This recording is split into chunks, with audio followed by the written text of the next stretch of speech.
jaguar outside my door, stretched out and purring, waiting for more.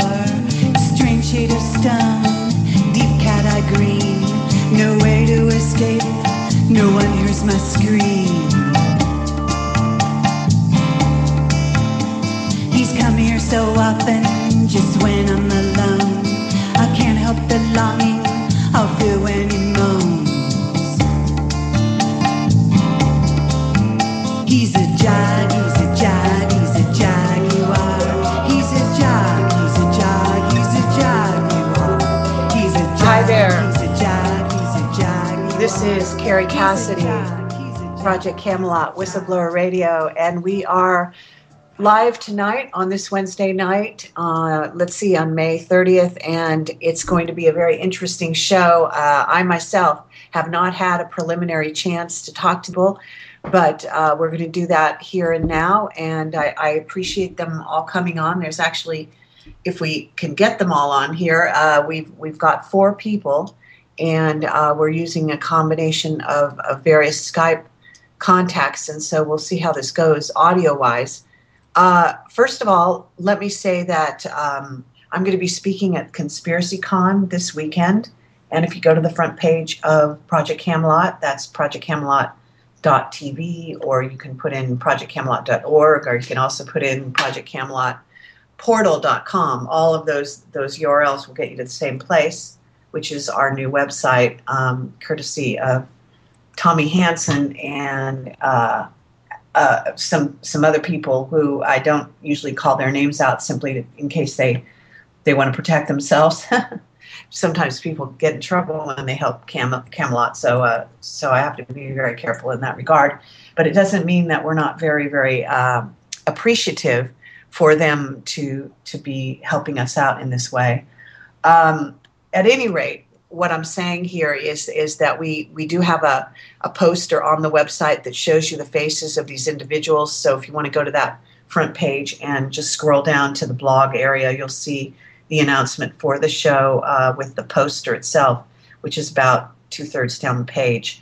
And the individuals' names are James Rink, Alara Blackwell, Richard Rodgers, and Max Spiers. And all of them are claiming to be super soldiers, and they're going to be part of a summit that's happening in San Rafael, California, on the 23rd of June. And so we have been sort of set up with all of this by way of Lori and Fenton. So I want to thank her very much for making this possible tonight. And then just kind of go ahead and see where we can go with this. Again, I guess what I was just also letting people know is, and I don't know if they've had a chance to do it, but if they can do it while we're on the show here, if they can go over to all those listening, all the super soldiers, if you can go to projectcamelotportal.com or projectcamelot.org, scroll down to the front page to my blog and read an article which is entitled, it's on the front page, about halfway down, it's called Regarding the Case of Bill Brockbrader, or Are You Paranoid If They're Really Out to Get You? That's required reading for this bit of interview that you've got going on with me here, because that will give you some background that you may not have up to now. So let's just kind of start out, and we'll go around the circle and have you introduce yourselves with maybe a brief paragraph introduction. Let people know who you are, maybe something brief about, how you got involved in the Super Soldier Summit coming up, and, maybe the type of super soldier you consider yourself to be, something of that nature. So why don't we start off with James Rink? Yeah, thank you, Kerry, for allowing me to come on your show. So I don't even know where to begin. That was a pretty loaded question there. Maybe I should just start with how this whole Super Soldier Summit all manifested. That might give the audience background info. Okay, go right ahead. All right, so this was back in mid-July of last year. Max Spiers contacted me, and both of us were really frustrated because we are being traumatized, tortured. I get needle marks on a regular basis. When I say regular, it happens every day. I just got one this morning. So I'm still active. Max is still active. But of course, he needs to speak for himself. But between the both of us, we wanted somehow to get our stories put out there because we just felt like the time was right, and people are starting to opening up, willing to listen to what we have to say. So Max and we did a meditation together, asking some doors to open up using my little Neo meditation cube. And a month later, my friends are all nudging me and say, James, you need to go out to the Awake and Aware conference in down in Irvine. And I didn't really want to go because I didn't have the money, and I just didn't feel like it was just a good use of my time and money at that point. But I think like the last day that the tickets were still on sale, the money manifested just like that, and at that point I had no reason not to go. So I said, "What the heck? I'll go down there." And I spent a week out there. I picked Max up, and we both went to the conference. And it was between one of the speakers, I don't remember which. I got up and I gave Bill Ryan one of my little tiny Neo cubes, and I did a meditation with him, here in this room with like 500-600 people. And and when that was happening, this other lady came up to me, and that was actually Lorian, and she said, James, why don't you show me how to use this Neo cube? But we didn't really have time to do it till later, until after the conference was over. So I showed her my Neo cube, and then I just nonchalantly said, "Oh, by the way, Lorian, I'm being used as a milab super soldier." And that's when Lorian told me that she's setting up a summit in San Francisco, well, north of San Francisco, and that's how the first super soldier summit ever got set up, basically, in a nutshell. Okay, at this point, just, to make it easy for everyone, so we go around the circle once at least before we kind of get into some depth here. Let's go to the next person. All right, and thank you for that, because that's a great way to start. And let's go to Richard Rodgers. Hi. Well, I'm not certain how I got dragged into this thing. It's not exactly being drug, I guess, but James and I made contact, and I have a book out also. It's Warriors of the Light, but I'm not certain if you'd really call it super soldiers or not, because at this point I'm not even certain this stuff is real. We know we have the physical marks on our body from these things that happen to us, but most of it seems to just be mental and just consciousness based, almost like you're just put through a simulator. But I'm not certain. That's fair enough. And so that's really interesting. And so, but you did agree to come along and to be part of this summit. Is that correct? Yes, ma'am, I did, because mine seems to be a very corroborated story. Like, I met a guy named Dowser Dan up at the Ozark conference, last conference. And he and I had some of the exact same experiences, and that's whenever I started understanding that maybe this is not like we even have free will when we're put into this, almost just like we're put through a brainwashing simulator or something like that. I really can't say I understand it at this point. Okay, well, that's very interesting, and I'm happy to go down that road with you a little further. Let me ask you: did you know these other people, the other participants in this panel we're having here, before you came on board? Well, James and I have talked a little bit, but that's probably pretty much it. There's another lady named Sheila House. She and I have had some experiences together, and I thought maybe she would get to come on too. Because we probably had about 3 different experiences together. And I say that Dowser Dan, we've had probably 20 or 30 different experiences that we can say that we've gone through, almost identical. Okay, very interesting. All right. So let's see. We've gotten James Rink and we've gotten Richard Rodgers. And how about Adara? Adara, is that how you say your name? It's Alara. Alara. Okay, yeah. maybe it's, I don't see it on the poster. Maybe I'm not doing that right. Okay, no problem. Alara, and would you like to talk a little bit about just how you kind of get involved in this and what type of super soldier maybe you consider yourself to be? Okay, so I had gotten my memories back in October of 2010, and I was questioning about it. I went to the first UFO Congress actually here in Phoenix in 2011 and started asking around, and nobody could really tell me anything about it. And those that kind of understood what I was talking about were like, don't talk about this here. And I was like, okay. And I kind of just let it go at that point because I was busy going to school and things like that. Well, the UFO Congress this year, I ran into a ton of people that were saying, you need to talk to this guy, Miles Johnson. And I was like, okay. So I finally ran into him and told him about these memories that I had. And he asked me if I wanted to do an interview. And kind of confirmed that I wasn't just making this stuff up. So that kind of threw me for a loop, and I've been dealing with that since February. I'm not really a super soldier, I guess, in the typical sense. I was a battlefield asset as a remote viewer that was attached to the super soldier program, and wasn't really that involved with the super soldiers per se because I ended up getting out of the Marine Corps before they could fully utilize me.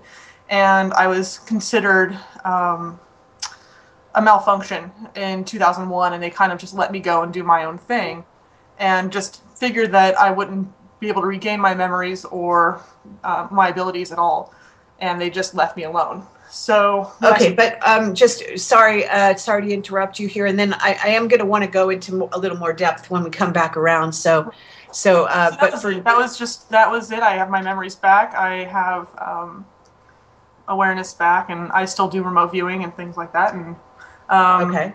Then I was just told that this summit was happening, and started talking to Lorian, and she asked if I wanted to speak, and that was it. And it's okay.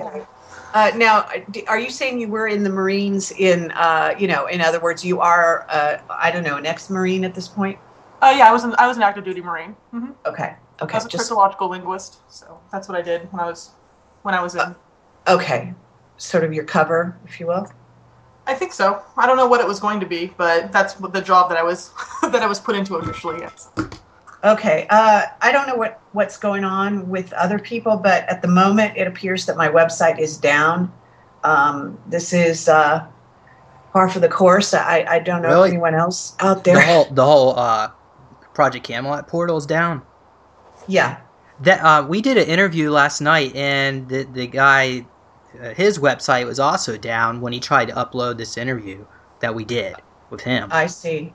Very interesting. Yeah. We had a lot of interference, like feedback and all that too. Okay. Well, it just does not appear to be loading at all at the moment. So, that could interfere with our speaker audience. I'm very sorry to say, but we'll continue to forge ahead here. And, at worst comes to worst, they'll get it after the fact, if you will. Okay. And we have one person left. And because I can't load my website, hold on one second. I'm having to find, we got Max Spiers. Yeah. Hi. How you doing? I'm doing good.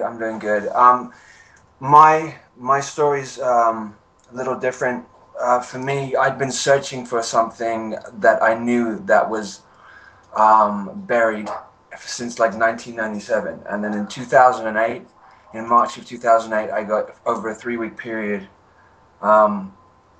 many memories came back to me all at once. And it made me almost have a nervous breakdown. But then I got in contact with James Casbolt, and we started speaking, and he remembered me and I remembered him, and I have extensive memories of him and I, and it's been searching since then, really, as simple as that. I mean, I remember the trauma. I remember trauma-based mind control. I remember occult rituals. I remember how they did it, why they did it, how they split my mind. Okay, and where are you based? I am based right now in Phoenix. Okay, and how did you get? I was born in Brighton, in England. Yeah. Okay, because I was going to say, how did you get a hold of James Casbolt?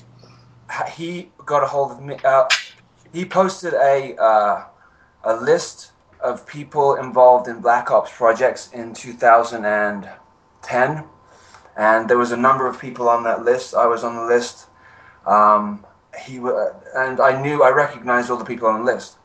So that's how that began. Oh, okay, very interesting. He remembered me. All right. All right. Well, I think we've gone around the circle once at this point, and thank you for that. It looks like my website is slowly coming up. Just for everyone, so they know, and also the 4 people here on live with me, we have a chat room.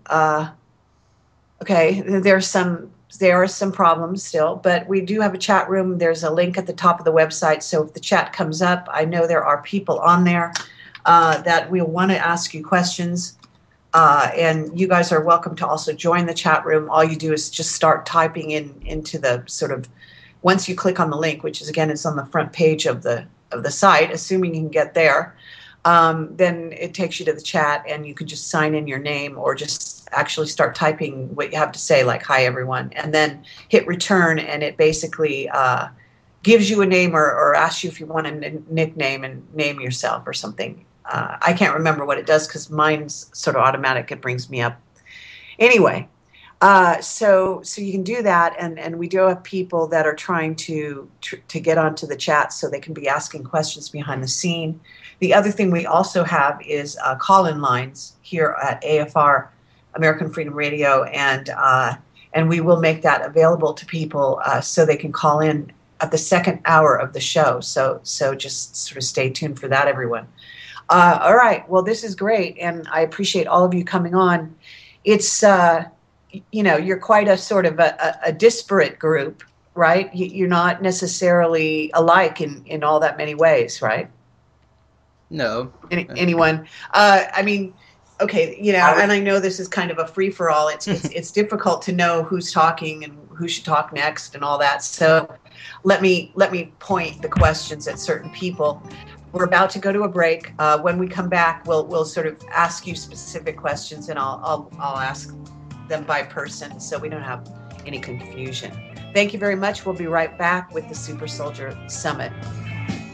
Project Camelot Whistleblower Radio, and we are talking live to 4 super soldiers that are part of a Super Soldier Summit that's coming up on the, I think it's the 23rd of June, and that's in San Rafael, California. So it's a small conference from what I understand. And are you guys the only speakers? And why doesn't James Rink answer that question? Yeah, hi. I just want to mention that the website for that summit is www.supersoldiersummit.com. And I believe there's about 300 seats. So this is the first summit of its kind that's ever been done. So we have no idea what's going to transpire since we're in uncharted territory. But okay, yeah, I hear you. Well, that's great, and yeah, I'm on your site right now, so that's very good. And I see that you've got Douglas Dietrich, who's going to be presenting. And he's a really awesome speaker. I had him on my show not long ago, so you guys are going to have a lot of fun with him. Very intelligent guy, and a lot of fun too. So that'll be cool. I guess let me ask you this first of all. Max Spiers, are you familiar with Duncan O'Finoian? Yes, I am. I know Duncan and Miranda. Okay, and what about the others? Do all of you know Duncan and Miranda, or just a few of you, or how's that work? I've only spoken to Miranda because we've had kind of similar stories, but I haven't talked to Duncan. Okay, and what about you, Richard? I know of them, but I've never spoken with them. I see, and James. Duncan and I don't really get along. Okay, that's all good. At the moment, Duncan and I don't get along. So, and we used to. So well, he's a mega. His job's to keep other super soldiers in line, especially those who are starting to go rogue. Okay, well, I guess I've gone rogue. No, just kidding. Anyway, but yeah, that's all good. And I just moving right along here. this is great that you guys are doing this. What I'd like to do is go around now, if you don't mind, and kind of get a short version of how you recognized that there was something going on and that you may be a super soldier. Or, and if your super soldier experiences are happening, during the sleep state, the so-called sleep state. And please, I don't know, I mean, some of you appear to be familiar with Camelot, but if you're not familiar with my website, it would be great to get more familiar. I did interview initially Duncan O'Finoian and Aaron McCullum, as well as several others along these lines, and so in some ways you might say we've even brought this whole concept forward to the world, and helped Duncan to do so, as that was part of his mission initially, anyway.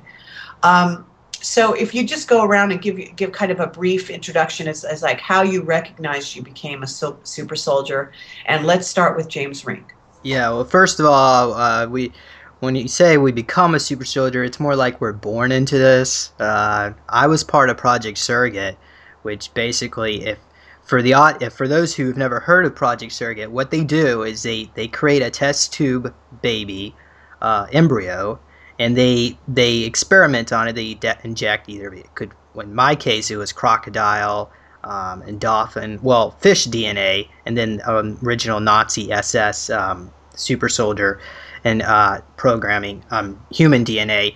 And what they would do is they would create an embryo, and they would grow it up in a test tube, and then they would insert it into Illuminati families, and usually they're handlers. They're programmed as handlers, and we are at least in my case, in Project Surrogate, we are not really genetically related to our family, but they raise us as their own children. And the reason why they do this is because if we were just kept in an underground facility all our life, we would be. They found that those type of super soldiers are weak and sickly. They're just not as strong as effective.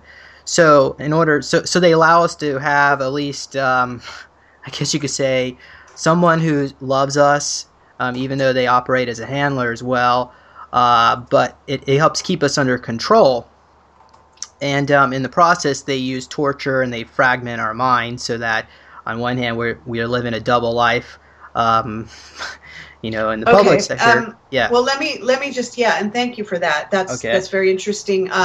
It sounds like you've got a fair amount of conscious recall, but who told you about this? Because obviously the embryo, I mean, your state of mind at that point was not really conscious. Okay, good question. Now, there was another individual that was able to get away from our handlers, and because of the way we're programmed, we have the ability to photographically remember things. And she was able to grab a bunch of files, and she was able to give me that info about Project Surrogate. Now, it's and that wasn't the only source I had on Project Surrogate as well. I think I've had at least 3 or 4 other individuals I was able to get this information. Okay, and you're pretty young, at least based on the picture. No offense, here, but you look like the youngest of the group. Am I right? I don't know. I'm pretty young, but I don't think I'm the youngest. Okay, how old are you right now? I'm 32. Do you mind saying? I'm 32. Okay, well, you even look younger than that in the photo, right? You're James Rink. You're the one on the far left.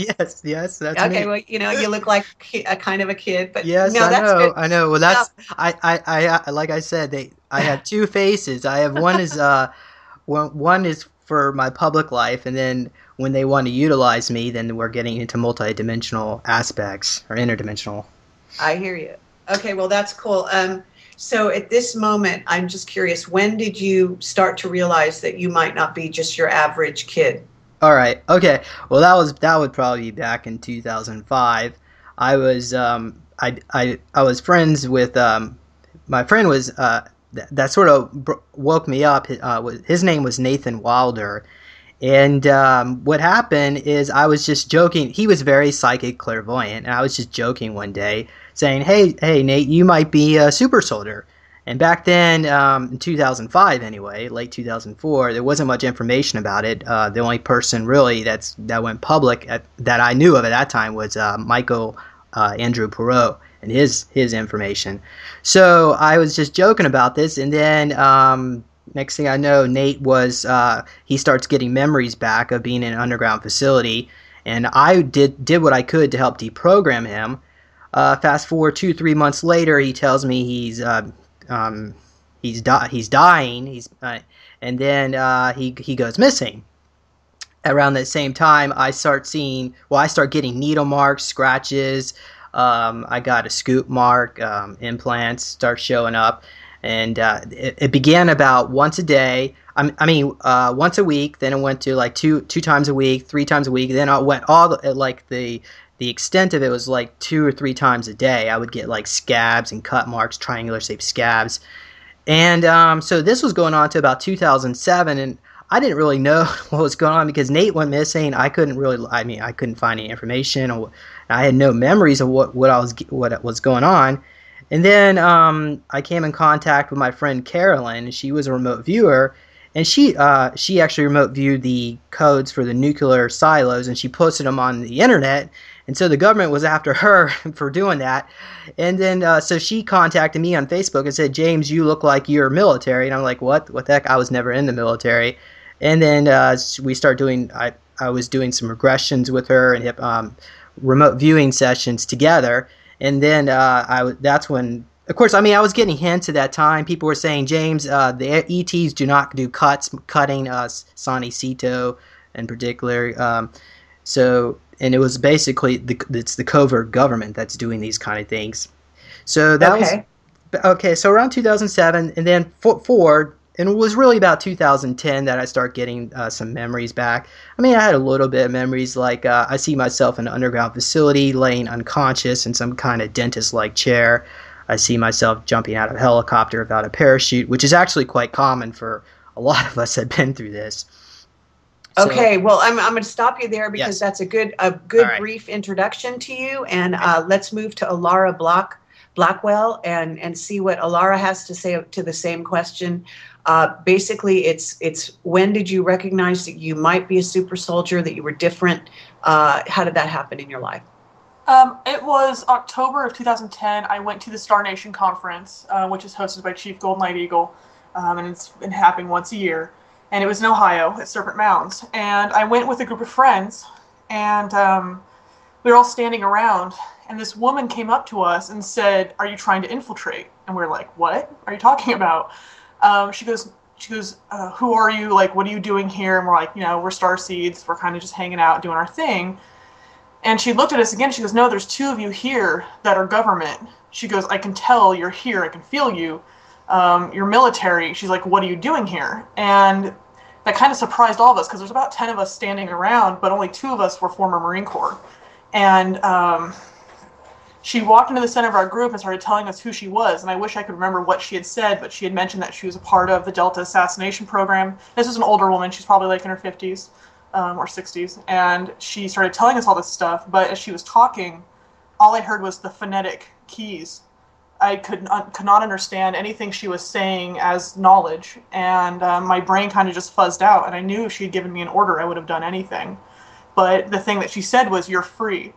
And when she said that, both me and the other person hit the ground and just started shaking violently and crying, and oh wow. And it was, and all these memories started flooding back. And my friends, luckily at the point, we were all going kind of through our ascension process and being aware, and our third eyes and stuff coming on and all that. So they're all very like aware of this energy that was like falling off me. And I kind of just freaked out for a couple days going like, I can't believe this happened. But as I went through all of it, like all the pieces that had been missing in my life kind of made sense at that point.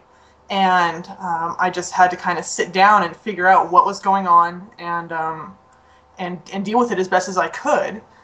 And luckily, I'd already kind of found my own spiritual center, so I was already strong in that regard, and used that as kind of an anchor to not just lose my mind, because I knew I was not my mind, and I was not my memories at that point. I knew I was something more than that, and it kind of gave me a light to be guided by.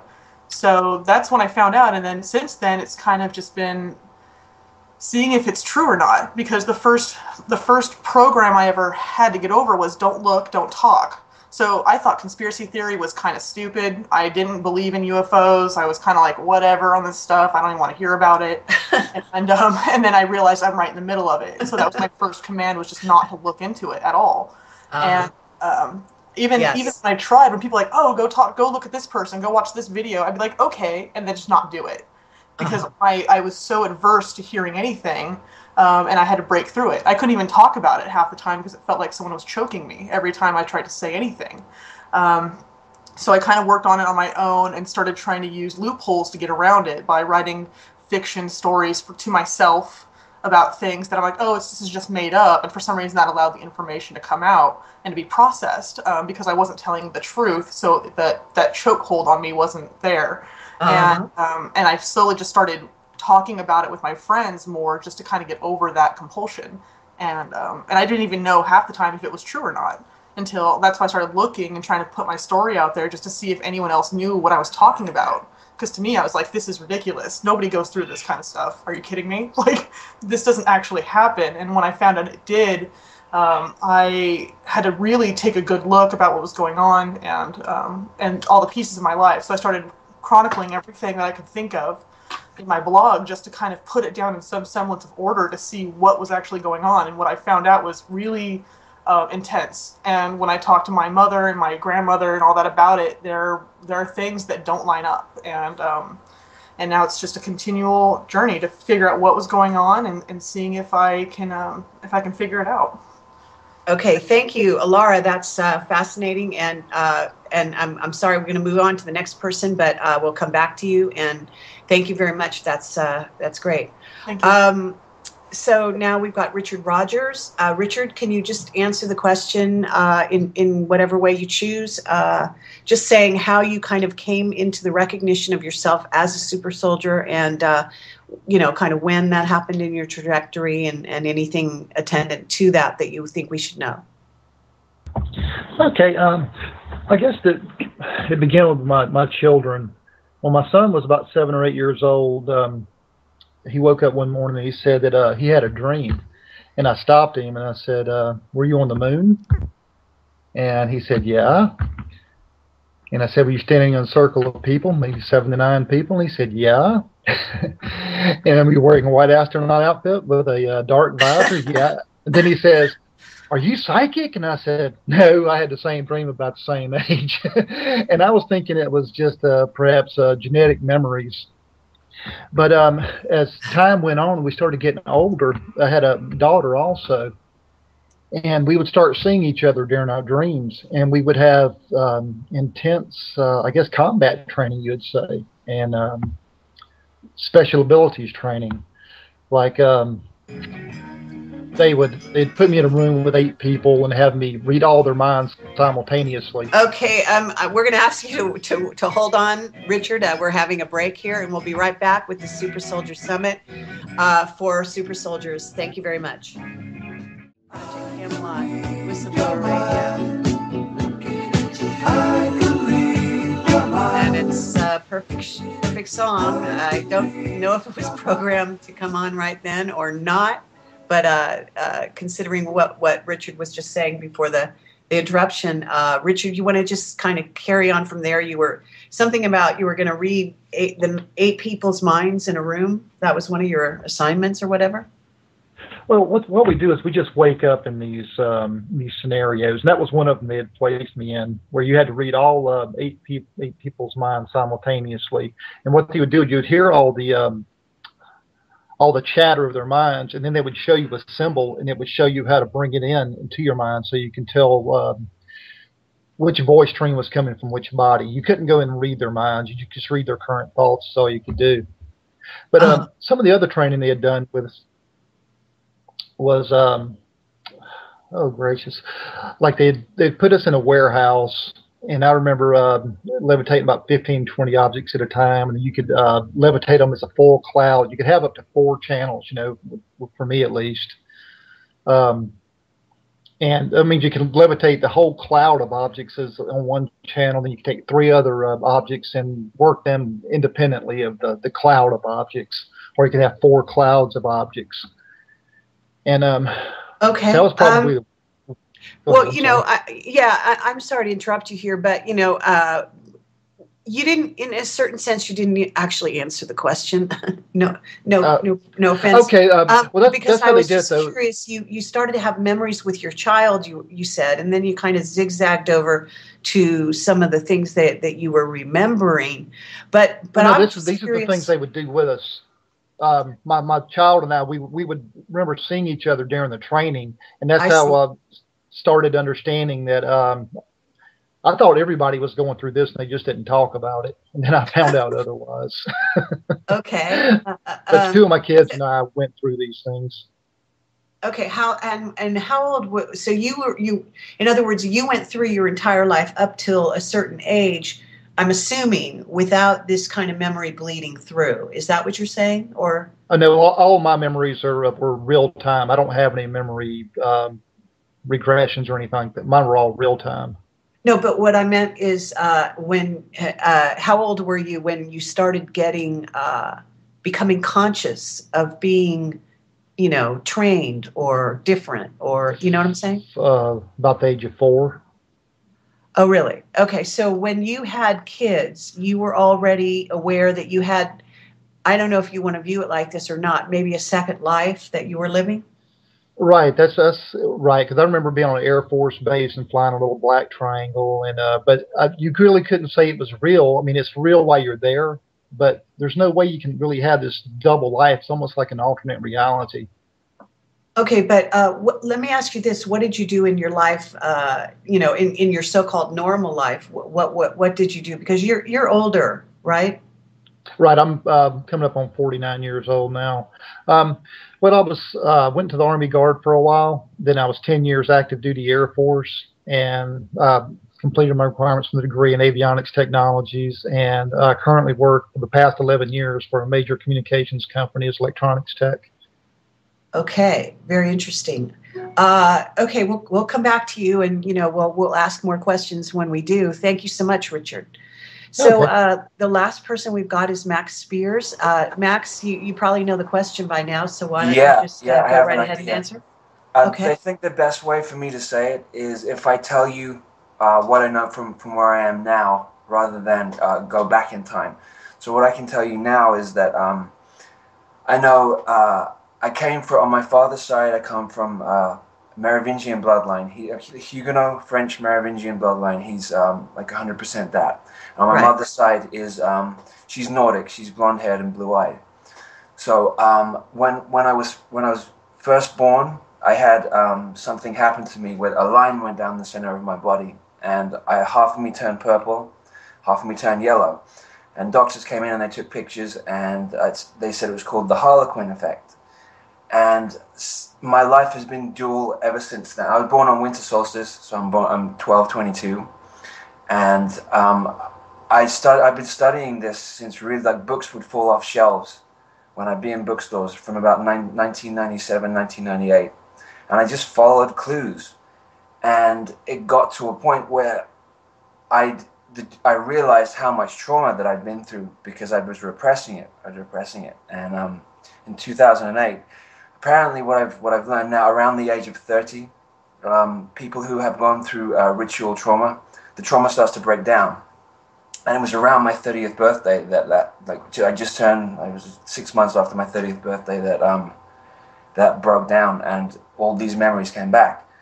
And I remember a lot of occult ritual, a lot of sexual occult ritual, a lot of black magic stuff that went on with me.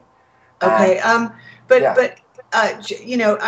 just in terms of, I understand the sort of let's say Illuminati.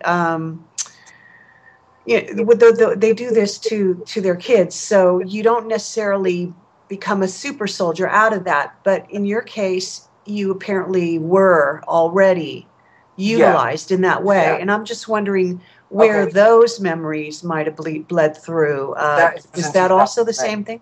Yeah, it was in 2008 that happened. I have memories of being on submarines. I have memories of being in black helicopters. I have memories with James Caswell.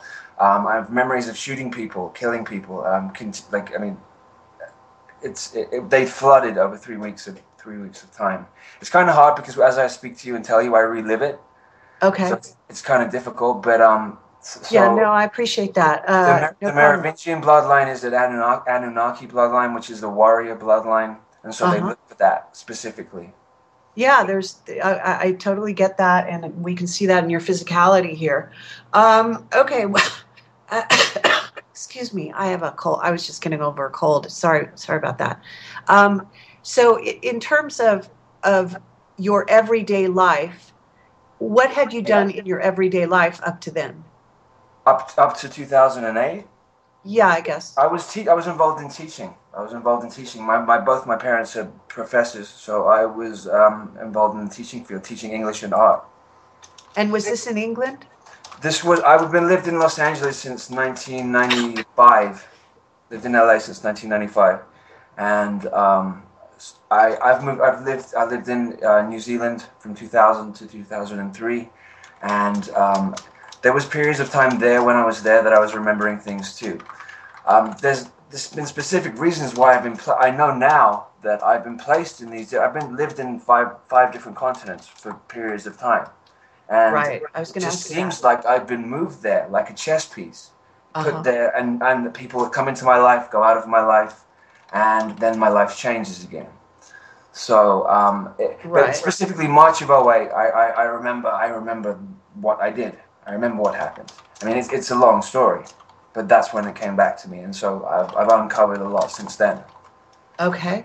Yeah, very interesting. All right. So let's kind of go back now to James Rink and just ask you to talk a little bit more about maybe your take on your being a super soldier, what that means to you, where you think it leads. In other words, do you understand?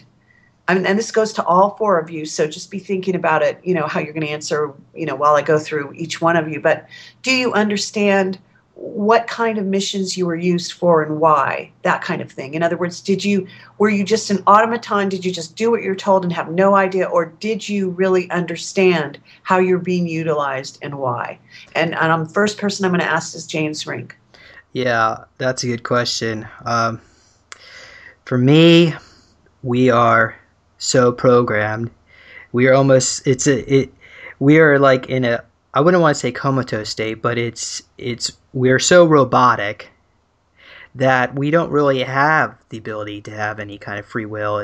We just do what we're told. And for me, I mean, when you ask like what kind of missions and what they would be like, these missions would, some of them could be off-world, some of them would be obviously with Black Ops. I recall doing a mission where I was dressed up in a black suit, and I had some kind of I looked like some kind of AK-47 or some kind of weapon, and I was going through this underground. It almost looked like a cave, but there was water in the bottom, and there was people behind me, but they were also dressed up just like me. And so that would be like one example. Another example would be, for instance, I saw myself on like a hangar bay, and I saw this acorn-shaped craft levitating out this pod bay door. So again, that if you've studied Die Glock, the bell, yes, that could possibly be that. I mean, I had this other memory where I saw myself, I was dressed up in camos, and I had black boots and I had a patrol hat on, and the general handed me a piece of paper. I saluted and stepped out. Oh, darn. Well, I'll elaborate on this when you're back. Yeah, we'll be right back, and thank you very much, James Rink. We'll be right back with Super Soldier 7. Shh. Hi, this is Kerry Cassidy, Project Camelot, Whistleblower Radio. Just getting my dog to sit down here. Okay, so where were we? We were actually talking to James Rink, and James, I think you were about to say something when you were going to relate something about a story. Yeah. What story was I on? I forgot. Oh wow. Okay. Well, was it maybe? Okay, that's right. It was the journal handed me a piece of paper. Right. Yeah. Well, apparently these guys in this facility that I was in basically imagine it as like the base was shaped like a cylinder, and a giant cylinder, and the inner core would be like the command center. And inside the command center was the generals, and there were also other men lined up along these computer terminals, and they were all wearing black suits, but they were like skin tight, and almost like kind of matched. I mean, it wasn't like a typical military uniform, and they had they all seemed to be like in a trance. And it's interesting. You're asking me, well, what's it like when we do this? We're like in a robotic state, so we don't really have the ability to fight back or resist. And this is all done through trauma and torture. And I actually had memories of being, at least I remember seeing myself laying what I believe to be the trip chair. I don't know if you're familiar with this, if you listen to any of Casbolt's material. Yeah. All right. Now it goes by I have Prince. All right. Well, yeah, I have lots of his documents on on our website. Yeah, and when I saw myself laying in this chair, I looked like I was unconscious, and there were doctors with like a face mask, and they were looking in my mouth, and they were poking needles, and I've actually that's one of their favorite spots is to poke me in my mouth. So I don't know if I was actually remote viewing myself in that particular memory, or if I was actually viewing, like it was an actual memory, and I was seeing my clone in the chair. Okay. Let me ask you this. Yeah. Do you feel that you have special powers or gifts that you have that you use Yes. Yeah. They only seem to come through in this dimension if I am really angry, and we're talking about telekinesis. But as far as what they're using me for, that's a good question. I believe it's recon, psychic reconnaissance, as a sniper, assassin. I have memories of killing people in Iraq. So mostly, I would say mostly recon and assassinations. Okay. Well, thank you very much, James. And we'll come back to you with another set of questions. And let's go to Alara. Alara, so I guess you know the question. Basically, answer it how you wish. And then I did ask sort of like an add-on, which is what particular skill set you think you have. I guess I'll start with the skill set because that's really what I worked on most. I have been going out of body since the first out of body experience I had when I was 3 years old, and that was due to an injury I had. I fell down and cracked my head open, and then I was sent to the hospital. But I had been constantly going out of my body all the time, and I was attached to what I think are super soldiers, I'm pretty sure, and I'd act as a battlefield asset where I'd stand or float above a war zone, and I could tell like where bad guys are, like what they were doing, and there would be specific soldiers on the ground, and they weren't super soldiers. They could just be regular grunts who were intuitive, and they were also, what I believe, injected with extra vaccines that put a certain chemical in their cerebral spinal fluid that allowed me to project my feelings and my emotions and what I saw to them so that they would have a instinct on where bad guys are. Like, so they would be considered lucky. You know, like, oh, it's really lucky you got that convoy through, or like so-and-so is really lucky, like take him with you. And it was because we would sit there and project where these bad guys were to get these soldiers through the battlefield with not a lot of like loss of life. So those were one of the things that I did. But then on the other side of that, I also was linked up with somebody specific where I could actually share their consciousness. And I would go like as a ghost, walk around and figure out the entire layout of a specific objective, come back and share consciousness with this soldier.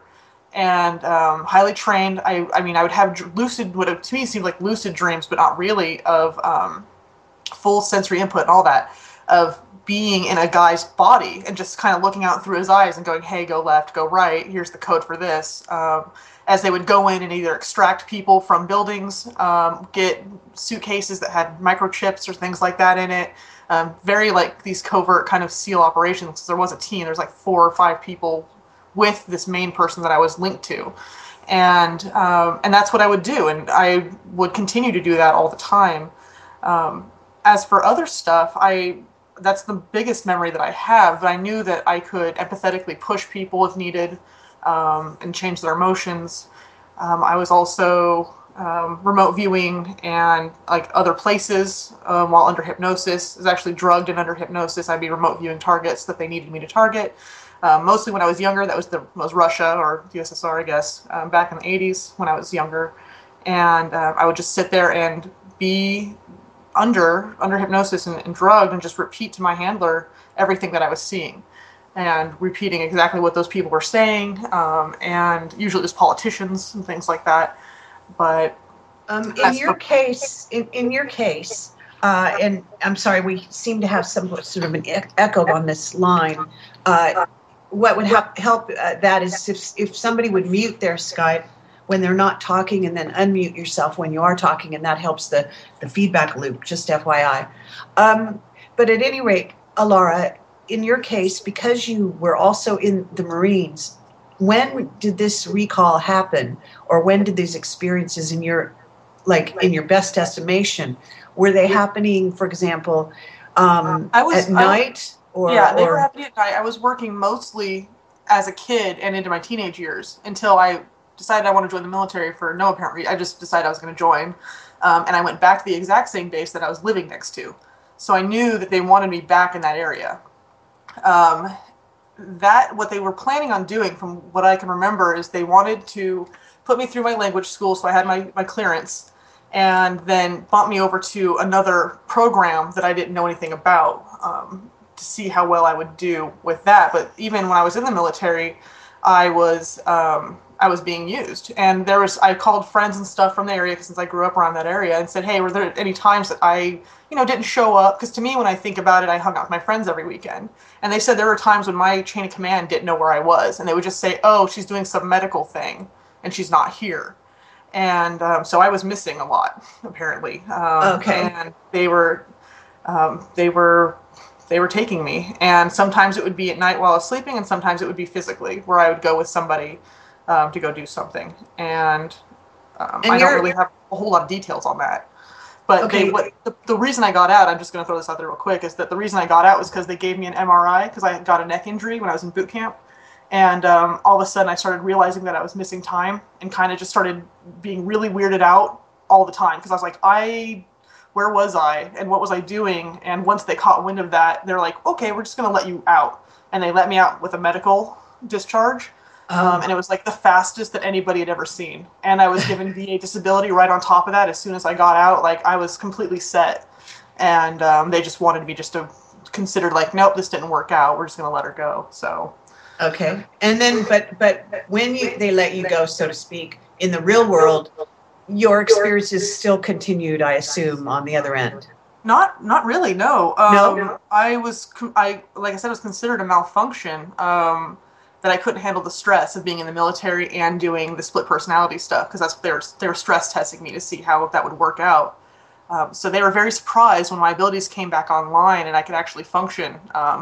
3 years ago is when I finally just kind of snapped out of it and started healing myself. And every time actually that I had gotten to a point where I was really successful and doing really well in my life and happy and starting to remember things, they would actually send my handler back in, and about 3 months with him, and I would be a mess. Like, I couldn't do anything for myself. I was on medication. I was completely just inoperable.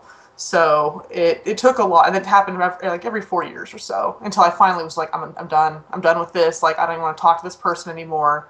And I kind of started my awakening. And And once I did that, I started to actually heal for reals this time. And it's been a process. So in your case, you basically don't feel that you're continuing to be used. No, not at all. They can't touch me. I actually have had, for a whole year, about a year ago, I would have dreams of men in black suits walking up to me going, hey, you know your abilities aren't being utilized. You know you're much more powerful than this. You should come work for us. And I was like, yeah, right. And it was constant. Every night I'd have the same dream in a different setting where they'd come up to me and be like, hey, we could give you stuff if you want to, if you come work for us. And I was just like, no, that's not what I'm doing right now. Okay. And that at that point, I was also very connected to my star family and having ET contact a whole lot, and being on ship and things like that.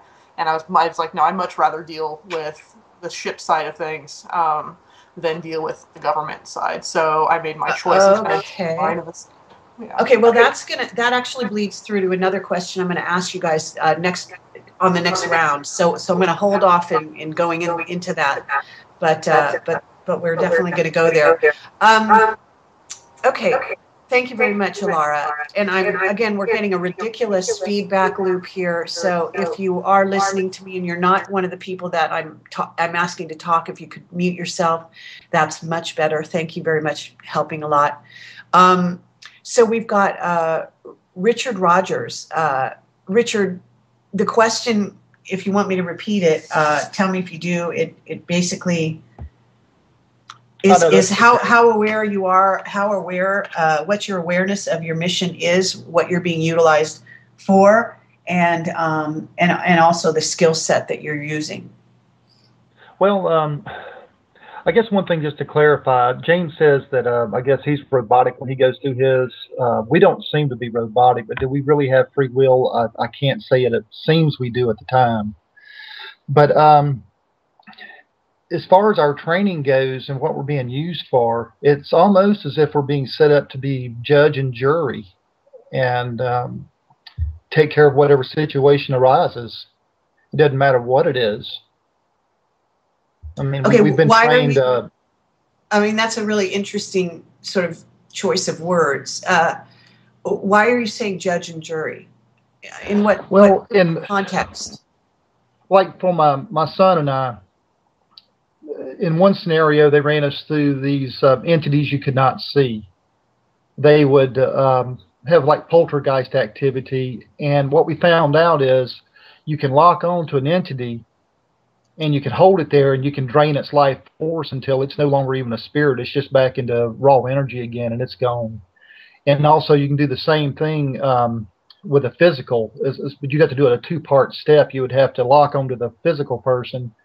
You could drain their physical energy and kill the body. But if you also believe that spirit or entity is not salvageable, it's so evil that it's so corrupted that it's no longer usable, then you could also lock on the spirit and continue on and take the entity completely out. Okay, and so it seems like we're being, sorry, as if we're being set up and judge and jury for whenever we just call it. We're being trained for some event, but does that mean it's real? No, it doesn't mean it's real. It just means this is what we're being placed in. The perception's real while you're there, but I have a hard time believing this would ever really happen. Okay, that's really interesting. So when you say you think that you might be trained for an event, in other words, you think a future event? Well, it's kind of hard to say with time because they've also shown us that they trained us in time shifting also. Like with one lady, they placed me in a bar where I was supposed to be buying weapons from a lady. And they also found out that her husband had been murdered. She wasn't happy because of that. And this was after she had gone to college and became successful. And so I was bilocated in time while I'm still there in the bar preparing to buy weapons. And I'm placed back right before her husband's fixing to be murdered. So I just said just a few words to him to stop him from going out on the street. And the timeline changes. You know, she never knows anything ever happened. And there's unforeseen consequences. Like she never got college educated. And she was a janitor having to work 2 jobs because her husband and her started the business. So is it in the future? I don't know. We've been shown the tsunamis. I've been shown an aircraft carrier being positioned so it don't break in half when it hits the coastline, so the nuclear, the reactor doesn't spill out. I mean, I've been on the submarines. I mean, Kerry, they placed us in so many different scenarios and showed us so many different things that can happen that there's just no way all of this can happen. So I don't know I if. see. Okay. Well, what skill sets do you feel you're using? I mean, you're kind of alluding to it, at least going in and draining a spirit, becoming attached, and so on, like that. That's certainly a certain kind of a skill. But what is there anything specific that you're aware of that you're being, utilized in your what you would call your sort of gifts or? Well, I can give you a specific scenario they sent us on was the false god scenario where we were my son and I and 4 other people were sent in to kill 3 false gods. But as far as the skill sets are involved, we'll be shown when we're fixing to be eliminated in battle, killed in battle. So we have enough time to change the outcome of that. We have ghost mode where you can levitate, go invisible, and pass through matter. We have consciousness viewing mode where everything shifts into consciousness, and it wouldn't matter if somebody was in a bunker 5 miles underground. You would see them under there because you don't even see the ground really anymore. The higher the consciousness, the brighter the light it is. You can't identify the light. You only see the light. Okay. All right. Well, that's very interesting. Your son, is he going to the conference, or is he too young, or what's the age of your son? He is almost 25 years old now, and but no, he will not be going. I'm not even sure if he would go. Okay, is he aware of all of this or not? Oh, most certainly. He and I have been sent on missions together. Okay, and he has recall. Okay, great. All right, well, we're going to come right back with Max Spiers and the Super Soldier Summit. Thank you.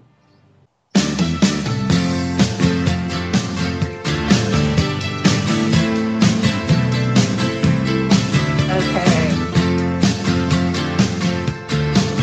This is Kerry Cassidy. Project Camelot, Whistleblower Radio. It's bigger. And we are talking to 4 super soldiers about their experiences. And at this moment, let's see, I think we were coming back to Max Spiers. I think we're going to actually start with him because we hadn't had a chance to really ask him this question. So, Max, I'm sure you know the question by now. Do you want to reply? Yeah, in terms of what skill sets is that what we're saying? It's skill sets, but it's also your awareness of mission and the reason and what you were being used for. Okay. I've been aware of I've been highly psychic since I was a kid, just aware of things happening before they were going to happen.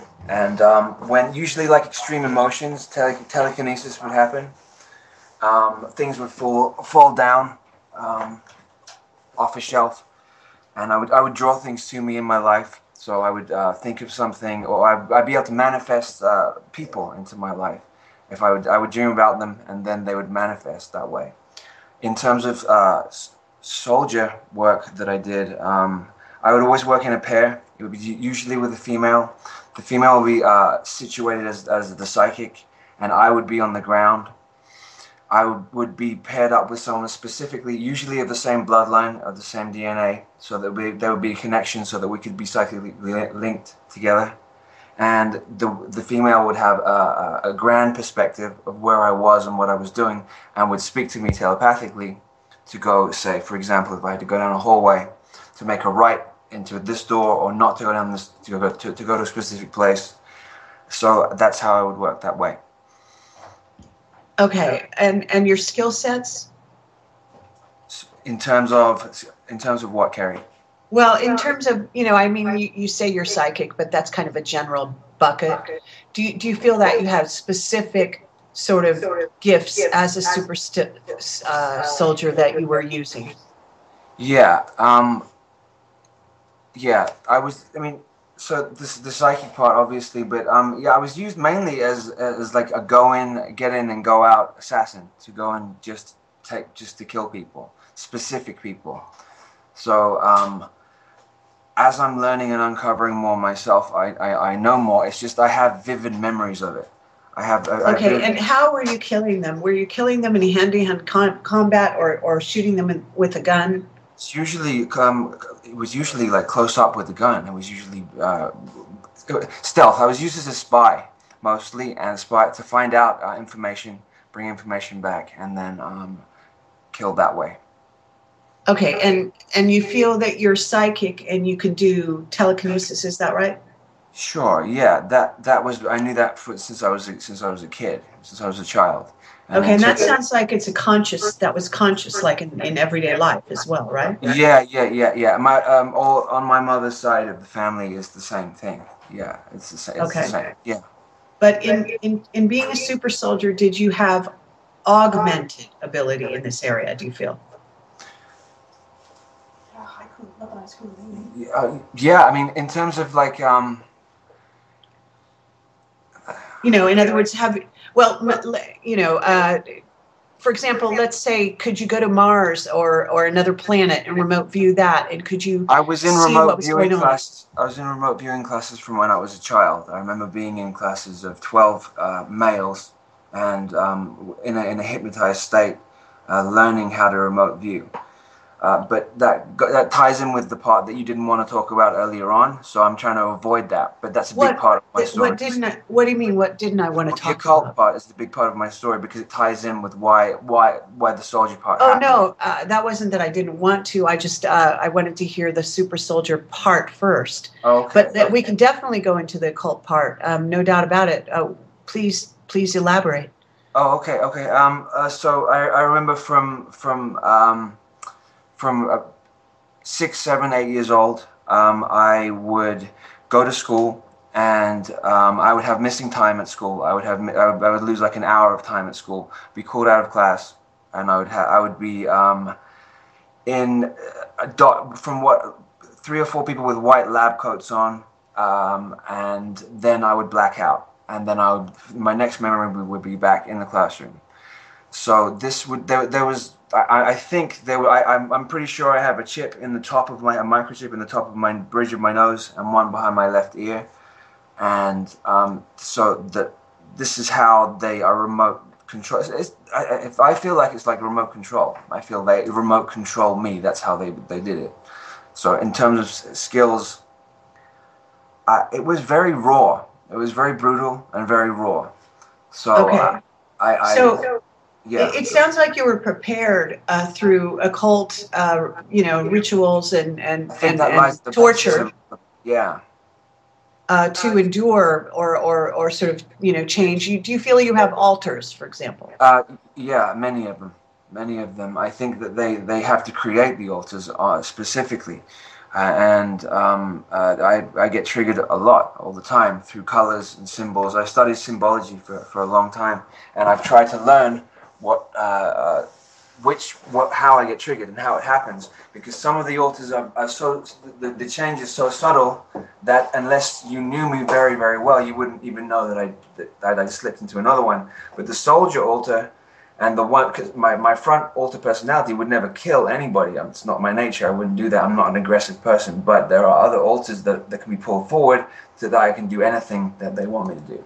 Okay, and just bear with me here. Tell me, do you have memories of other planets? Yeah, I do. I have memories of the red planet. I have memories of Mars specifically since I was a kid. And what about the Anunnaki, especially tall beings? Yeah. Absolutely. I remember. I have it connected to a Knights Templar bloodline, and I think the Templars specifically are connected to the Anunnaki as well.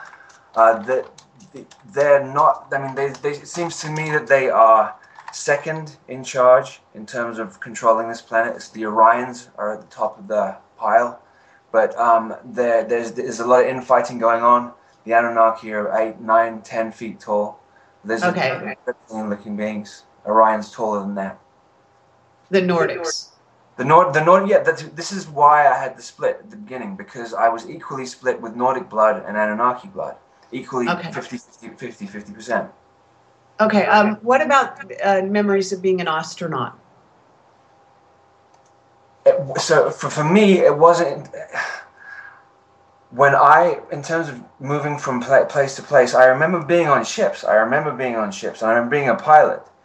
But it was actually flying happened on this planet. When it was going from planet to planet, it was through Stargate openings. So they would create a torsion field, open the torsion field, I would walk through it, and then I would just appear at the next spot. So it was done through technology. I didn't specifically get into a ship and fly from one place to another. Okay. All right. This is very good, and obviously I could spend hours questioning you guys. Yeah. I hope you appreciate this. And, I know this is not the easiest way to do things because we're jumping around a lot and each person is so unique, that, there are certain things that we don't get to go into here, in a lot of depth. And I apologize for that, but I guess that is encouragement to attend the summit, right? And have right, and it's a pleasure talking to you, and thank you, Kerry. And it must be difficult to hold something like this with this many people without any I appreciate that. No problem. Okay, what I wanted to ask everyone, first of all, do you all know who Aaron McCullum is? I do, yes. Yes. Yeah, I know him. Yes. I know of him. I don't know. I haven't really watched any of his stuff. Okay, and how about you, James? Yeah, I met him out Wake and Aware when I was out in L.A. Oh, okay. Yeah. Okay. That's cool. Now, what I want to know is, because it sounds like maybe most of you haven't seen my interviews with him, but if you had, we talk a lot about dolphin DNA. I've seen it. Okay. And my question is to all of you, whether you feel that you have other DNA, such as dolphin DNA, in you, and whether you have any undersea experience in as a sort of super soldier, whatever you want to call yourself. And let's start off going around sort of in the circle. James Rink. Okay, yeah. Well, I do recall being in a sea base. I was with Max, and there was another individual, which I haven't been given permission to give out this individual name, but I rather not say what I was doing. But you were asking about, as far as the DNA component is concerned, I've been told, anyway, that my biological father was a Palladian reptilian halfling. So, and I feel like I resonate with that because I do feel that I don't belong on this planet. I don't resonate with 99% of all people, and I just don't feel comfortable being in skin, being in my own skin. So, yeah, and it makes things difficult because you just want to get rid of all these emotions, and on the one hand, but you've gone through so much torture and abuse and trauma that you just you're still living a human experience. So I guess I get to tap into all that, and but that's the one thing I want to mention is that the covert government targets people specifically because the covert government is controlled by the reptilians and the Dracos. They are specifically looking for people with reptilian and Draco DNA in them for these milabs because people with this type of genetics are a lot more are physically stronger, and that makes them more suitable for this type of programming. Okay, and do you have any memory of undersea? Were you saying when you said a sea base? Were you talking about an undersea base? Yeah, I get the impression that I was in a submarine and I saw these what looks like spires or some kind of cylinder-shaped buildings at the bottom of the ocean. And the next I remember being in a room with Max, and there was a gray there, and that's about that with that memory. But yeah, so I feel like I've been around. I feel like they are using me for Project Seagate. Is it Seagate? Yeah, Project Seagate. Yeah, but one of them. I don't recall working with Aaron McCullum specifically, and Unfortunately, I don't really have a way of communicating with Aaron. He's sort of shut down any kind of line of communication with me, and he won't really give me any reason why. I think, Okay. But I respect him and whatever decision he made or he has made. Okay, and I appreciate that. Alara, can you answer the question? You want me to repeat it? Just let me know. I don't know, honestly. I just know that the circumstances around my birth were unusual, and if there's any other DNA involved, I don't know. As for underwater stuff, I would have dreams about being able to breathe underwater but nothing more than that. And I don't have anything that's of memory of that. A lot of my memories are locked up. I can see it. It looks like a floating cube, and I just know they're in there. I can't get to them. That's why I'm trying to see if I can find anybody else that really knows what's going on, and to kind of see if I can either trigger something or get close to a memory that I can hold on to. For me, this is all very new. I mean, it's been 3 months since I actually figured out that this could be real, and it's still it's very new to me. And I see. Yeah, I really didn't even want to look into this, even when I got my memories back. I kind of just shut down again until February, and then that's when I did the video just to see if anyone else knew what I was talking about, because I had no idea that anybody else was saying this kind of thing. So this is all really still new to me. Okay. Okay. And let me ask you a question. Just because I'm an intuitive, and I get information just as you do. So some of my questions might come out of left field, and I apologize for that, but I have a reason for it. So what I'm getting from you is that you do have some prior relationship with one of the individuals in this group. Is that right? Yeah, I think so. Okay. It's like I said, I don't know. I don't Okay. know. Alara, Alara, talk about how you first heard about me. That was a message to contact somebody, and I don't know if it was you specifically. When I started getting when I did the interview and kind of my brain clicked over to say this is real, I started remote viewing randomly and getting messages and things like that.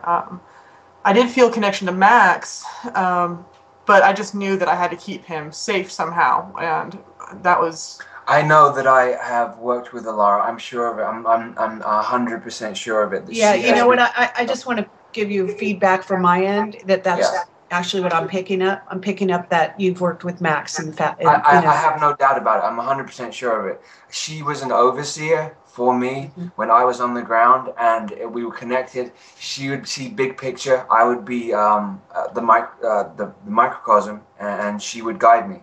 Yeah, for sure. I know that. Yeah, I'm picking that up myself. Okay, thank you for that, and I hope that good luck with this journey. Richard, do you want to answer the question? And if you'd like, I'll repeat it. It was about undersea bases and dolphin DNA. We got a break to go to. I'm very sorry. We'll be right back. Thinking about the good things to come. Okay, and this I is believe it could be Kerry, Cassidy, Project Camelot, Whistleblower Radio, and we're talking to 4 super soldiers: James Rink, Alara Blackwell, Richard Rodgers, and Max Spiers. Let's see, right before the break, I was about to go to Richard and just ask him the question I've been asking everyone, which had to do with undersea bases and also dolphin DNA or some other form of DNA in that sense. Are you aware of any of that, Richard? No, I've not had any dolphin DNA that I'm aware of, and I don't know about any undersea bases. I've had some undersea experiences, but I don't know if they're just astral or what they are. But in one incident, I woke up and I knew that something had happened. You wake up in your bed, but you don't know where you're at for about 30 or 45 seconds. And they told us when they physically take us that it takes a while for us to resync into this reality. And that's where we get so distorted in our consciousness. But my son told me what happened that morning. And he said that he saw me inside of something that looked like a flower that was wrapped about halfway over the upper part of my body. And he said it was a tall white that had red eyes with instead of the ends of the eyes, the outsides of the eyes being up, they were actually pointed downward. But he said that they were checking for the DNA upgrades to see how much it'd taken, and he said that they were reptilian DNA upgrades, though.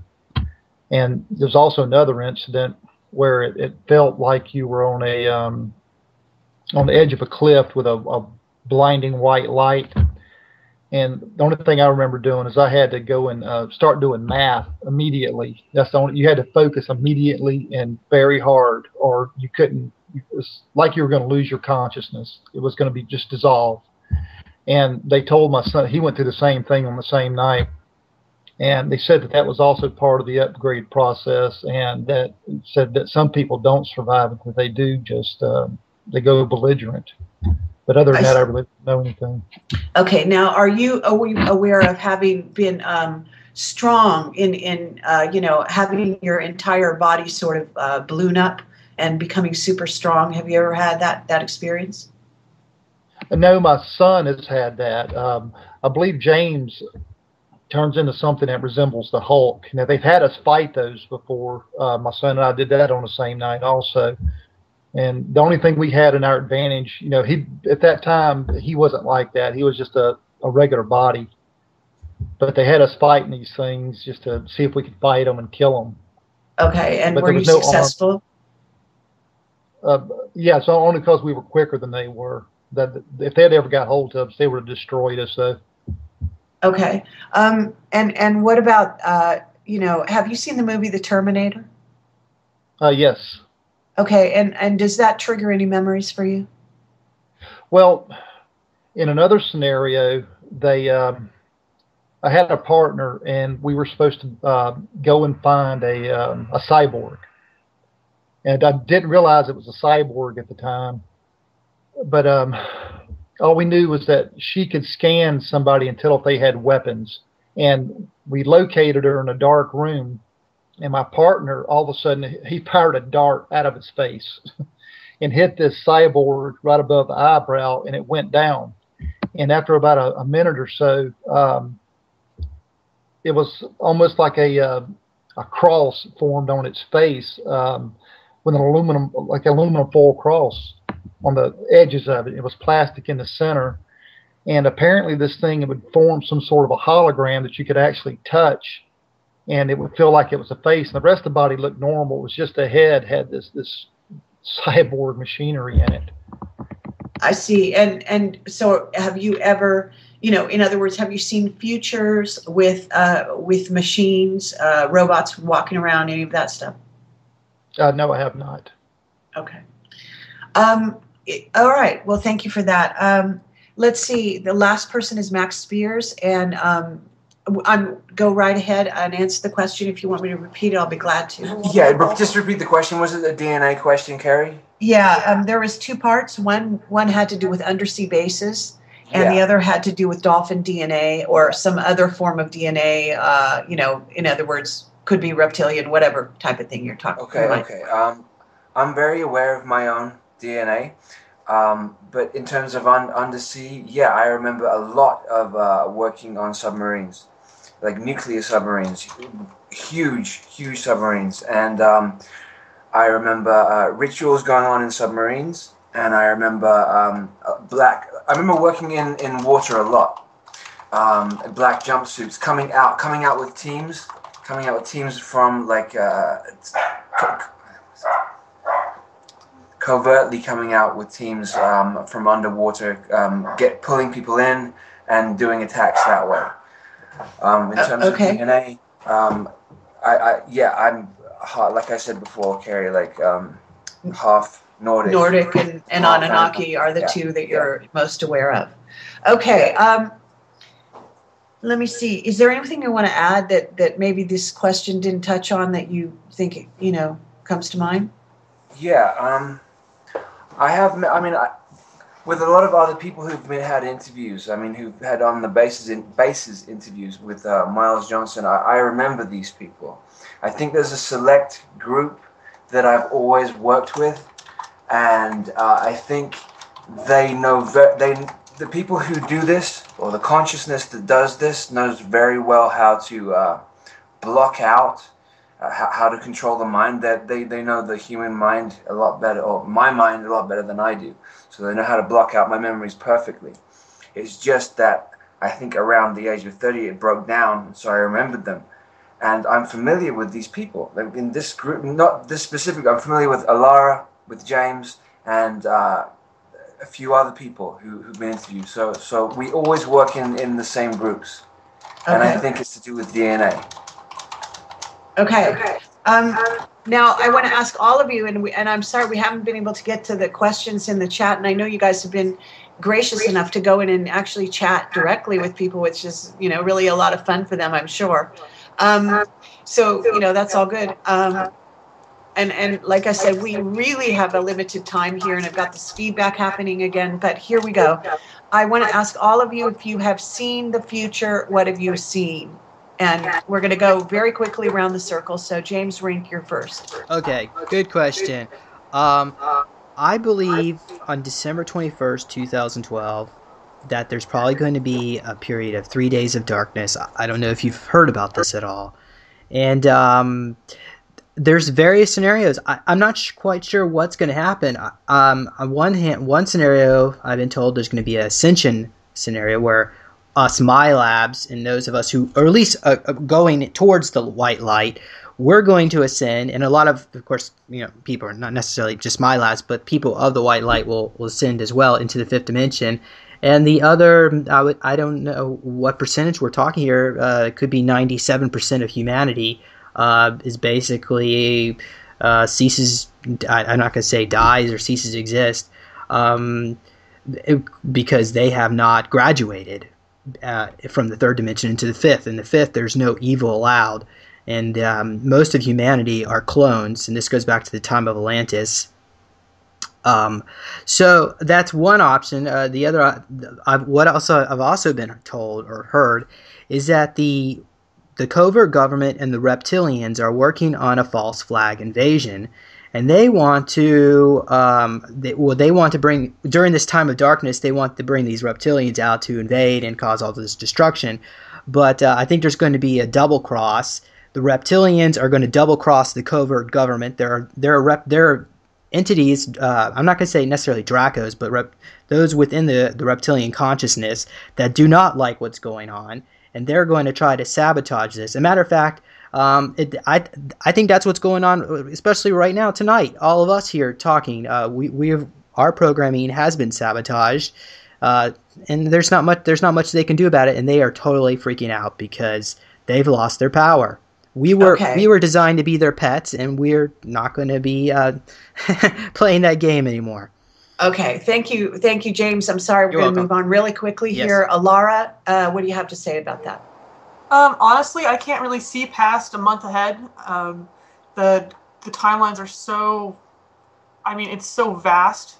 When I look, I see nothing. I can't see anything, and it's not the fact that there's nothing going to happen. It just means that I'm not privy to it, and that I'm supposed to live my life day to day at this point and continue to grow in the way I need to. So you know what? Everybody's point is valid for what they think might happen. Just because that you can always shift into different timelines if you choose to. So really, how can you predict that unless you choose to go there? So I don't know. We'll see. Okay, I don't want Rodgers. to have a good book. To me, that's what it seems like. I'm like, I don't want to spoil the surprise. Well, I'll just be ready when it does happen. And if something does happen, then I know that I'll be ready for it. And I trust that, and I feel that I'm going to be safe, and I'm going to be fine. So. I'm sorry, but we have, watching the clock here, so and we're going to have to move on to the next person. So, Richard, the future. Have you seen the future? Well, we've been shown all sorts of destruction, but at this point, I really don't think it's going to happen myself. If it does happen, we've been trained for it, and we can handle pretty much anything that's thrown our way. So either way it goes, it really doesn't matter. Okay. And Max? I feel like that I was involved in Montauk, the Montauk project. I remember being involved in that, and there's been so much messing around with timelines and time distortion that it's very difficult to predict anything because timelines are changing on a daily basis. So there's no specific dates. Thank you very much. We're at the end of the show. I would like to thank all of you. You've been wonderful here and very patient with the process. Please give the website again for the event so that people can come and support what you're doing. It is www.supersoldiersummit.com. Again, that's June 23rd in San Rafael. I believe that's how you say it. Right north of San Francisco there. San Rafael. San Rafael. California. There you go. Yeah. Northern California. Beautiful place, by the way. Okay. Well, thank you, guys. It would just be lovely. Let's do this again. Let's do it in a different format where we got some more room. And once you're done with the summit, please come back to me and let's see what we can do. Okay? Okay. Thank you. Thank you. Good night. Good night.